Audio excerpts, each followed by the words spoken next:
Hi, I'm Mark Wilson, the Engineering Heretic, and today we're going to look at this particular machine here, a three-dimensional pantograph. It's the one I purchased a few months ago. I now have it in place, and some people might be asking, what exactly is a pantograph? Well, it's this machine here, and I'll just go through how it roughly works and the project I wish to do. It's just an exercise, and you'll get the idea of how this machine actually works. Now, over on the right hand side here, I have a pattern. It is just a cap that I pulled or something or other. I put it on a screw down on a wooden block here, and this particular shape here is going to be the shape I wanted to produce.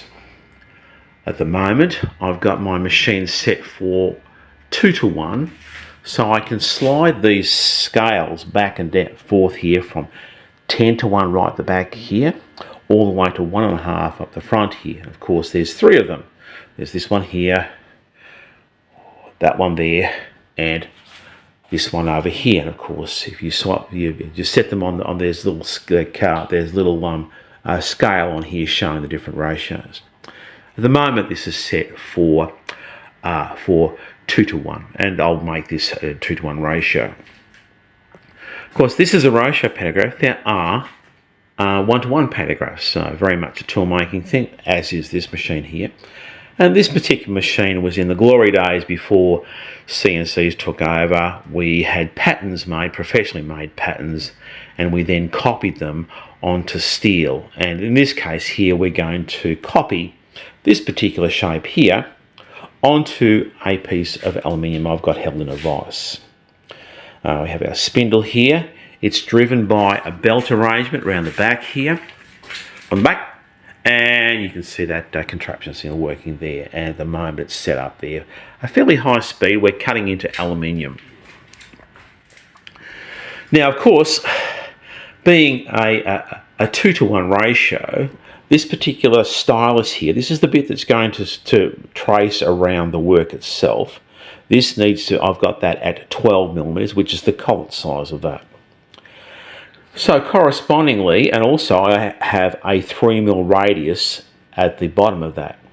So my cutter has to be half of everything you see there. And of course, I'm going to make a cutter for this, and I'll make it on the D-bit grinder, and I'll explain what I'm going to make there. But I'll need to have a 6mm diameter cutter, D-bit, with a 1.5mm radius on the corner to copy the exact shape from one side to the other. Now, in the old glory days of tool making, we would tweak things a little bit. If I wanted to leave a little bit more metal on this particular part here, I needn't change like maybe 0.1 per side or something like that to allow for fitment and adjusting and things like that. I needn't change the ratios. All I need to do was tweak the size of the tool. So if I made that slightly smaller, if I made that, say, 5.8 in diameter, I could then leave 0.1 per side on that. Likewise, I could also make the stylus slightly bigger. This is a 12mm colt, which would be a little bit different, but there's nothing stopping me from making that slightly bigger, which would leave metal on the job here, which was also important in the tool making days. This time I'm just going to go straight 1:1. I'm going to copy like for like and not leave anything on it. I'm going to avoid the top bit here. We're just going to stick with the flat surface on the top, but we're going to copy this particular shape here onto that piece of aluminium. Now, aluminium is, this particular aluminium is rather gummy. This is the 3000 series. I'm going to make a special cutter for this that will avoid some of the issues of the cutter gumming up and things like that. There's a specific cutter I make for this particular exercise. If we were in steel, this is aluminium, if we were in steel, I would most likely use a carbide cutter. I only ever use quarter quarter diameter. This is a quarter collet. If I want to go, I never want to go any bigger than that in what I do. I do have larger collets than that. If ever I go smaller, I just grind down the quarter tool steel itself to suit the diameter I want. I never actually go for a smaller collet. I do have them, but I don't use them. So I pretty much stick to a quarter collet and that's it. So that's roughly the situation we have here. I'll now go over to the D-bit grinder, and we're going to make a special D-bit for this particular job.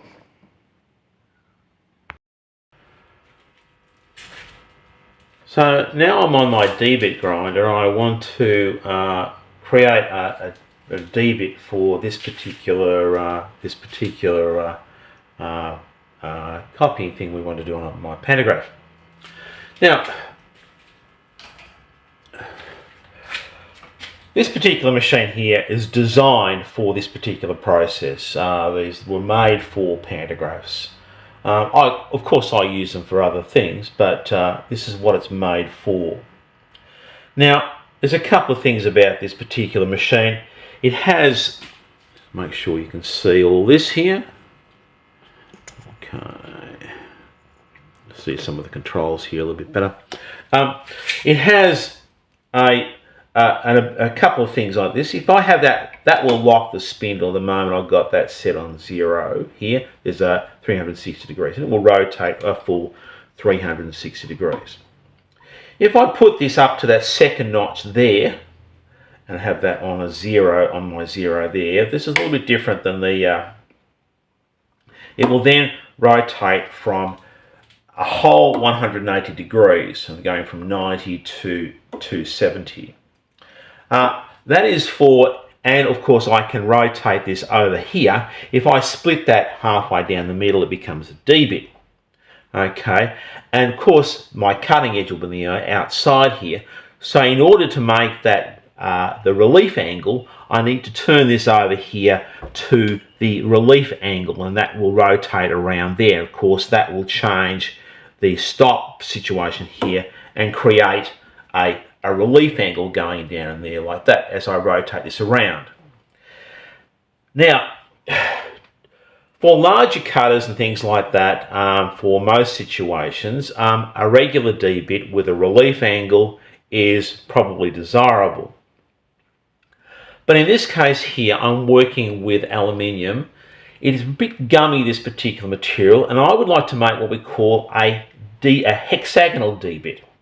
Now, of course, if you see here, you'll see that if I put that on 0, I can rotate that all the way around to any angle I like. But if I rotate that around as far as 30 degrees, which is quite steep for a relief angle, it all of a sudden it does something a little bit special with this particular head here. Because down here, this will notch for every 30 degrees. So every 30 degrees, there's a notch there.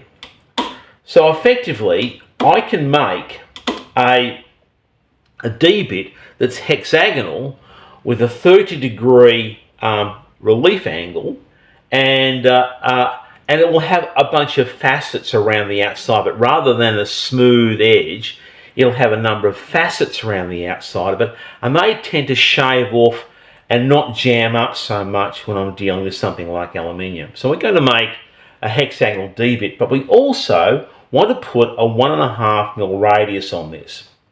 So what I need to do, this will also swing, if I undo the bottom one here, this will also swing around here 180 degrees as well. But I've got this set, there's a scale across this slide here. At the moment that's set for a 0. I need to move this over, because at the moment that will make a ball nose, and that's not what I want. I want a 6mm cutter with a 1.5mm radius. So I need to move this over by half of 1.5, well, by the radius to this tool less the radius I'm putting on it. So it's a 1.5mm radius. It's a 6mm divided by 3. That's halfway. I need to move this over by 1.5mm on a 6mm diameter cutter to achieve a 1.5mm radius there. So what I need to do is undo my lock here, undo my lock there, and move this over 1.5mm.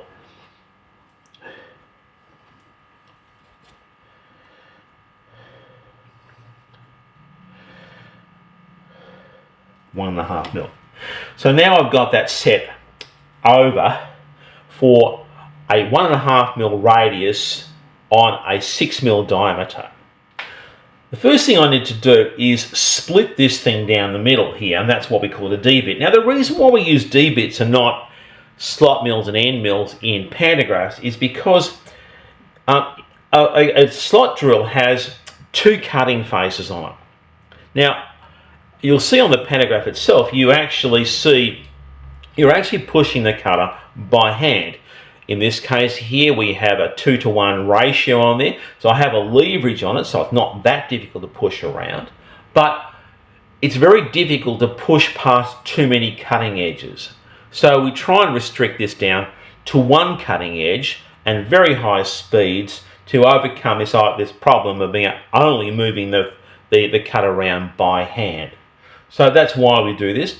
Also, we quite often have long, skinny tools coming out a long way, and they tend to get a little bit flexible in end mills and slot drills. So if they're solid and just a D at the top there, they tend to be more robust. That's the two reasons why we use D-bits rather than anything else.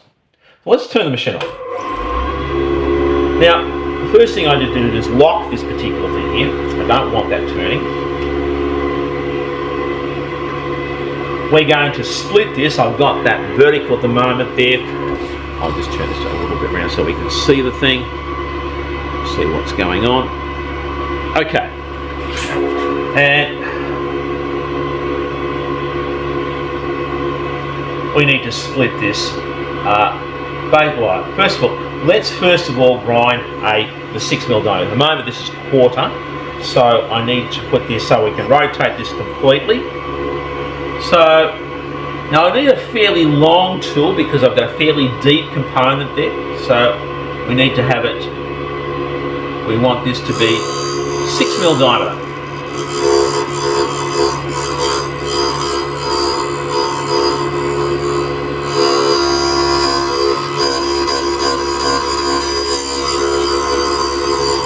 Or thereabouts. I'll deal with that in a minute.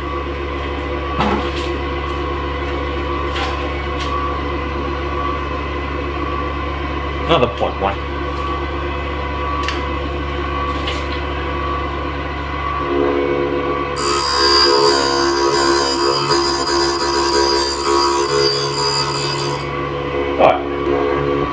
Okay. First of all, let's grind the hexagon we're going to make for this.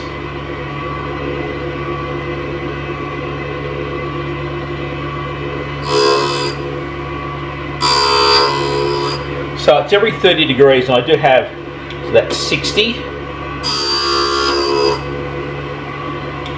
And I do have a little centre punch, a little pop in there, so I don't mess this up, because it's actually every 15 degrees.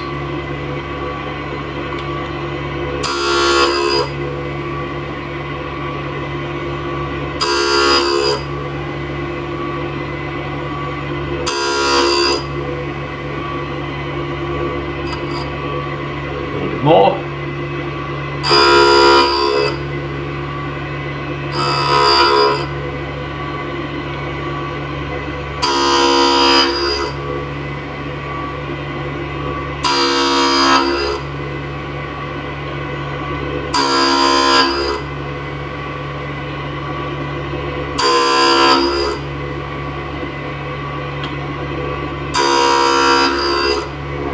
Dress that wheel. Make it nice and smooth again. Just check our size now. We should see this little facet disappearing here. Not quite gone yet, so I've got a little bit further to go. Don't need to measure it just yet.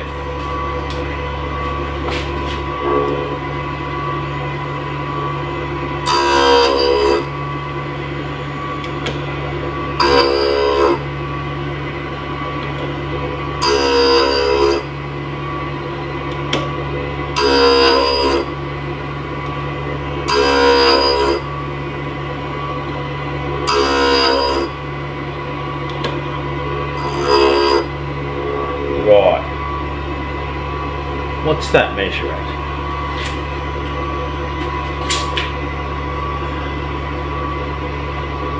About 0.1 to go.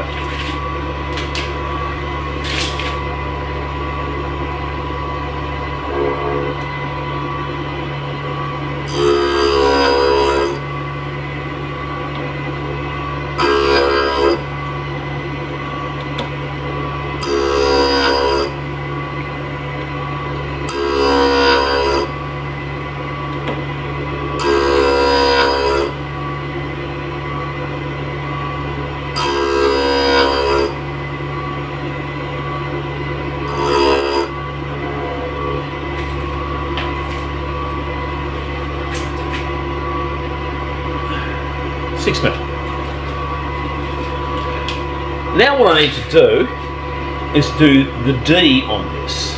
So what I'm going to do is make sure that I have this set correctly. We're going to do the D.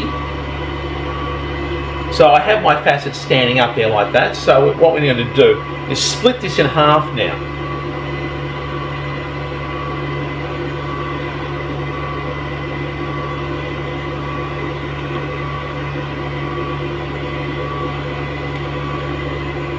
But I don't need to come all the way up because I have my cutting edges up here.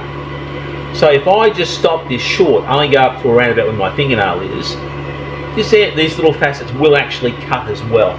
They'll shave a little bit. They won't cut completely, but they'll shave as they go. I'll reset my stop. So this stops short now.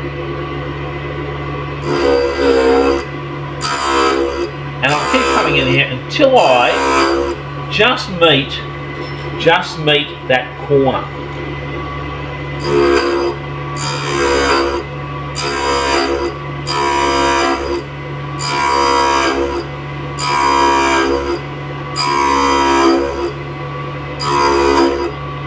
little bit warm. I'll just press this to make it a little bit rougher. And it tends to overheat. If I roughen up a little bit, it tends to not get as hot.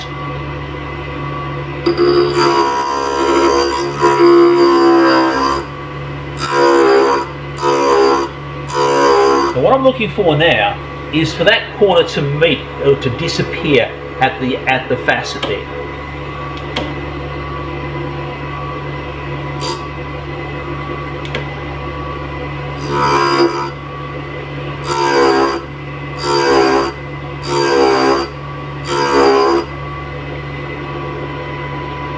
Not quite.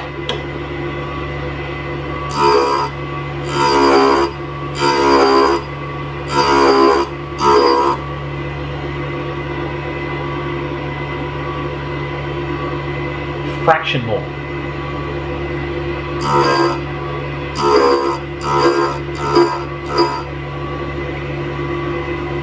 Now you can see my edge is one and the same with the split there.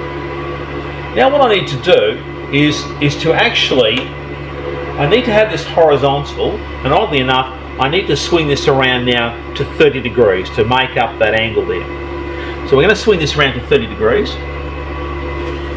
I can see it.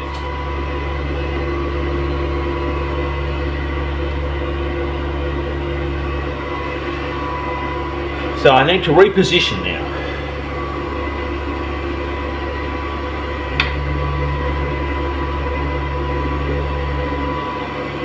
Now because it's 30 degrees, it's quite steep, okay.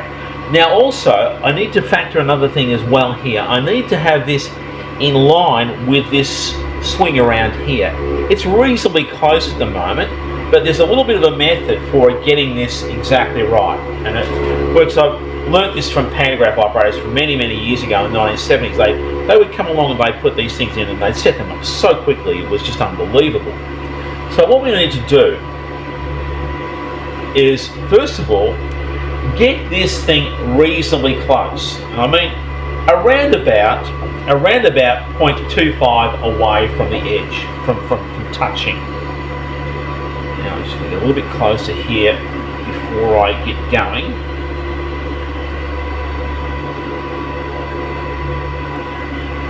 Okay.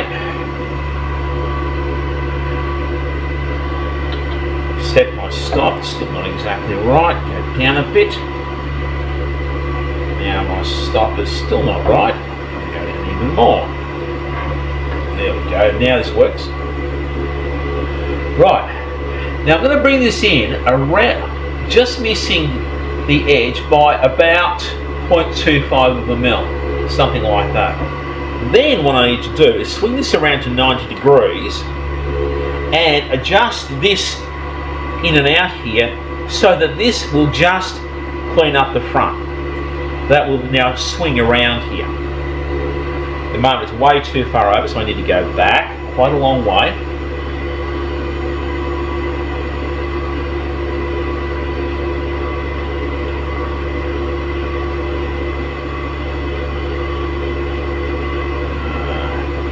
Which one is it? That one.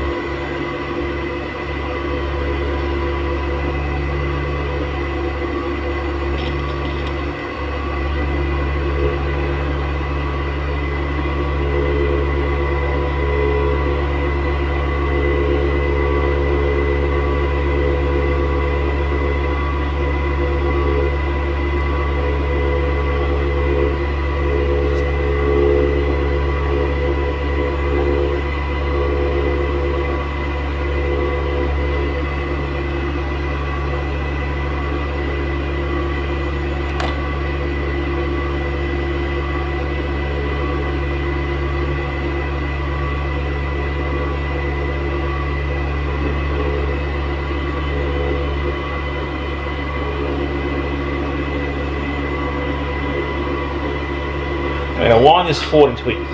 Clean up the front face.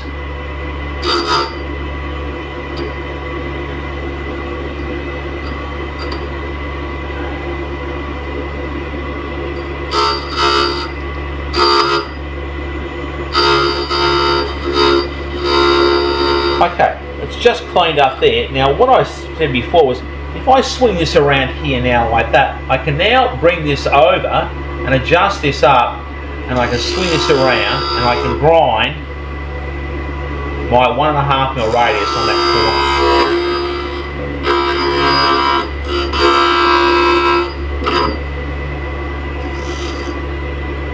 So all I need to do is just touch that there.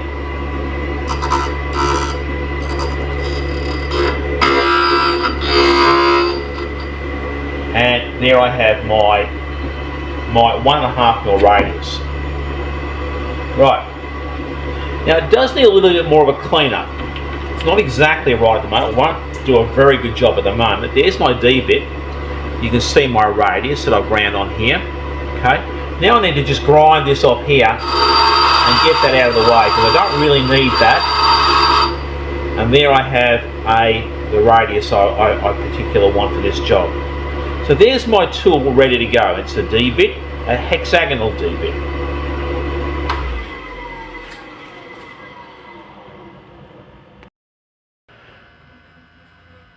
Right, now I've got my tool set here. I've got this stylus set for more or less the center of that particular pattern we're going to use.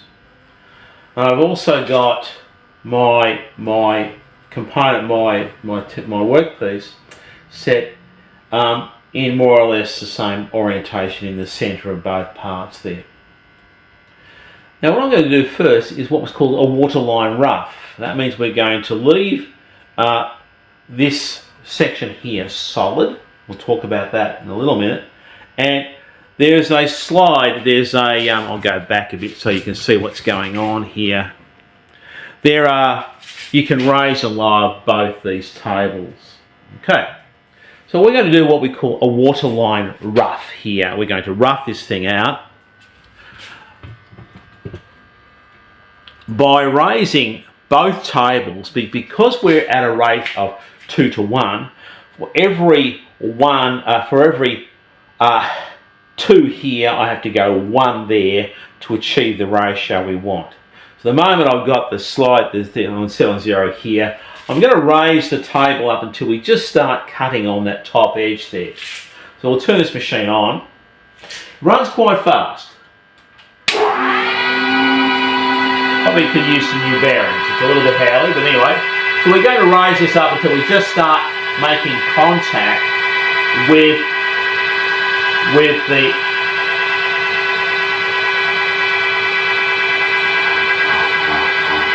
So now we're just cutting a little bit there. Okay. I can serve just by holding the stylus. Normally there's a handle at the side here. We normally don't hold that. We normally hold the stylus itself. And what I'm going to do is, now I've made contact with it, I'm going to zero this particular dial.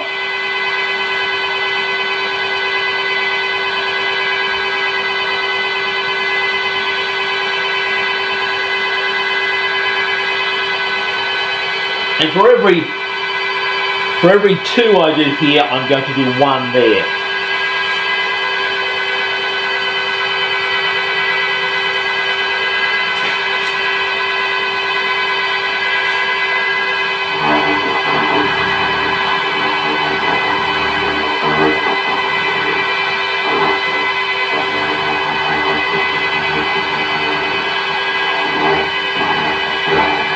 And you try and climb mill as you're doing this, because I'm just roughing at the moment around the outside here.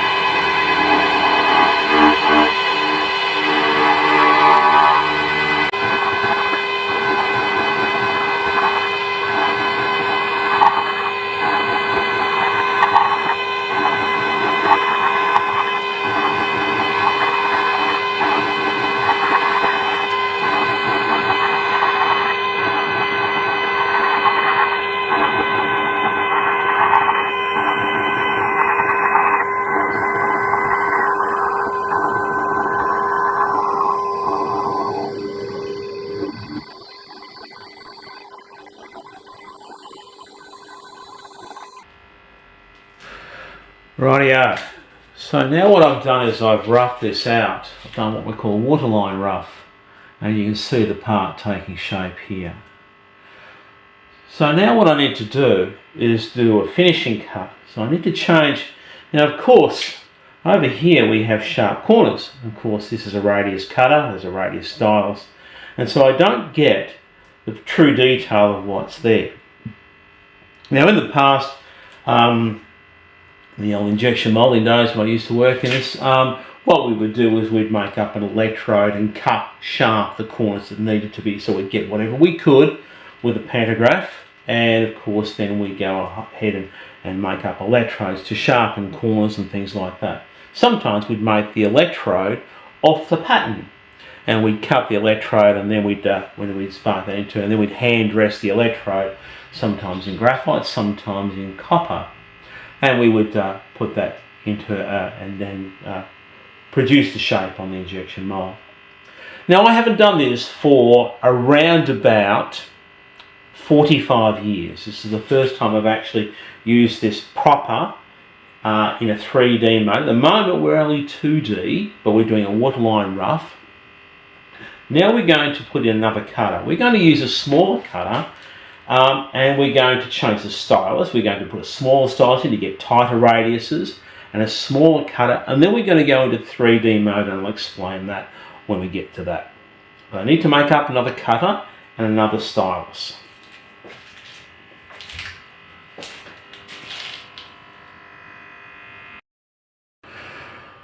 Okay, so what I've done now is, of course I've roughed this out. I've changed over the stylus here. I've now gone with a 6mm stylus, and because I've gone to 6mm, I need to go to 3mm on the cutter. So I have a little teeny tiny little cutter here, if you can see it. There it is. There it is. There's my little cutter. It has a very tiny little 0.5mm radius on it, whereas the stylus has a 1mm radius, and of course you see the facets I'm using on that hexagon cutter. That will probably do a pretty good job. I'll need to increase the speed even higher now, but I've gone slightly larger with this cutter. I've made it 3.2, which will mean that because I went size for size last time, this will take 0.1 per side off this and give me room to clean up. Now, of course, I'm going to start off doing a level cut. I'm going to leave this machine here, fix this part fixed. We'll talk about the 3D aspect of this in a few minutes. So first of all, I need to do a clean up cut down the bottom of it.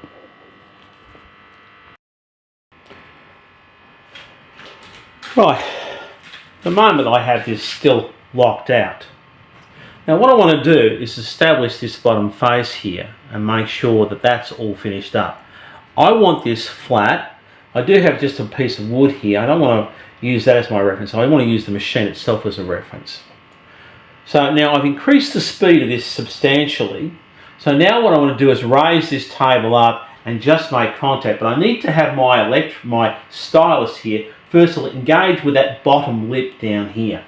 I'm going to raise up this table here until that's making contact with just on this outer lip there. And we're just going to cut around the outside of this and establish a firm face on the bottom here. Now I've got this pretty much in line with the wood on my pattern side. We'll start this up. Of course it's going substantially faster now, and we're going to raise this up until it just starts cutting.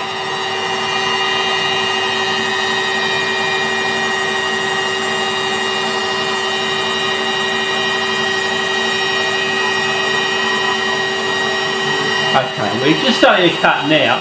Now what I need to do is clean up this entire face around here. Of course we're just going to go around here and just make sure we've covered all of this around the outside here and established a firm flat face.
Right, now I've established a firm flat face on the bottom here. I'm going to now swing over. We're going to run this machine completely 3D.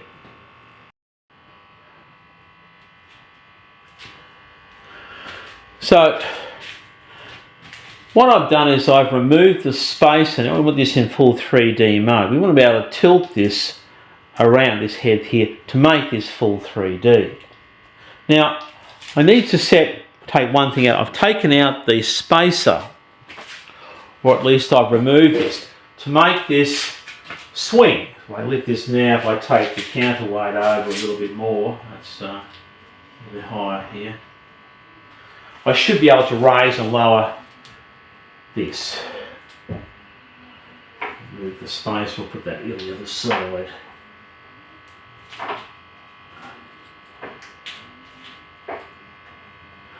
So now this is capable of swinging about its own centre.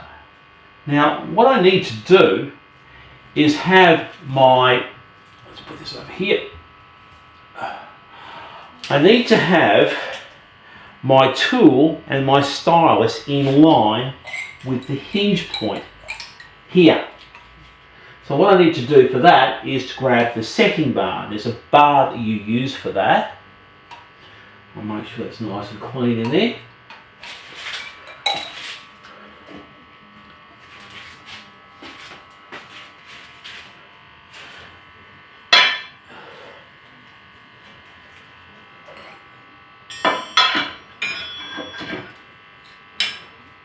Right, now I have my setting bar in place, and what we need to do is align these cutters in line here so it swings about the centre. Otherwise the 3D effect won't work. So all I need to do is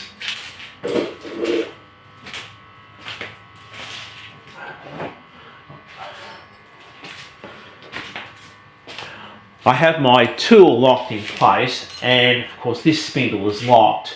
I now can bring this over here, touch this on here, and then drop my stylus down to the same position. Now it does not have to be perfect, it's just got to be reasonably close.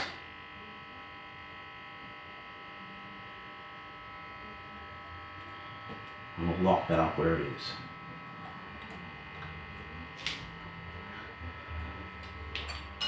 So now I've established a centre line between the hinge and the stylus.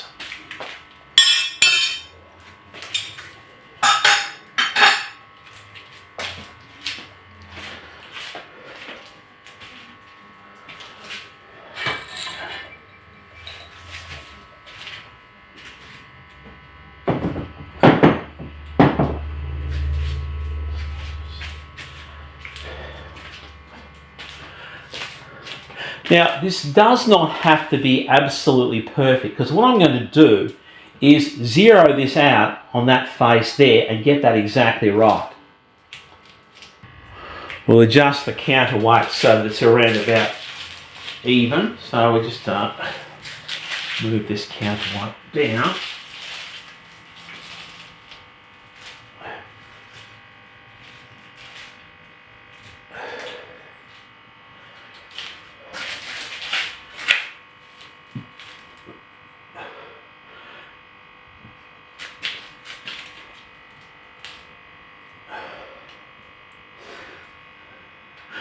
So now that I've got this in line, I want to change the angle here. I want this more or less vertical, because as I swing this up, it'll do this face here nicely, but it'll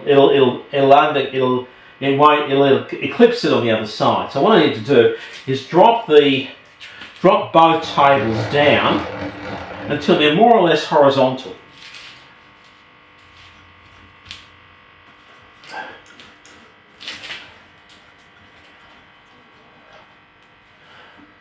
That's about right there. We'll start the spindle up. We'll raise this table up until we just make contact. I'll grab a marker.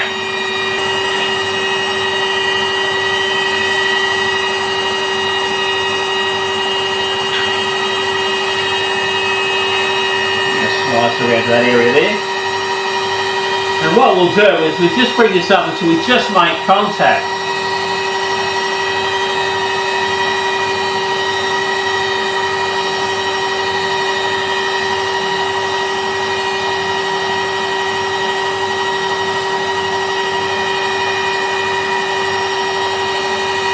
Okay, we've just made contact there. Now what I can do is I can bring this over here and I can move this in full 3D mode and actually clean up everything around this.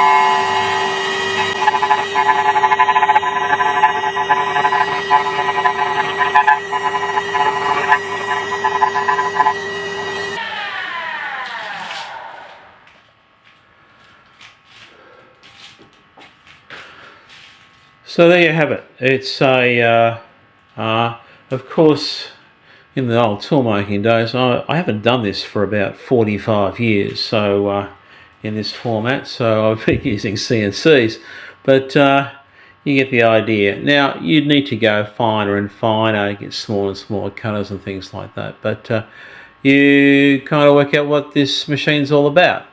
Now, of course, I'm just going to use this for 2D work, mainly for clocks, for cutting out profiles and things like that. So I'm going to have the quill will be the swing will be locked, and I'll be cutting 2D stuff. But this is to prove that this definitely is a 3D pantograph, and That's how it works. That's how it used to be done, folks, back in the day, back in the 1970s and the 60s and things like that. Guys on pantographs, on very large tooling sometimes, with sometimes huge blocks, and working their way, cutting away hour after hour after hour. Of course, they had them roughed out, and sometimes they had them rough milled with a copy mill and things like that. But back in the day, this is how it was done, and my goodness, what a lot of work it was. And I'm Mark Wilson, and thanks for watching.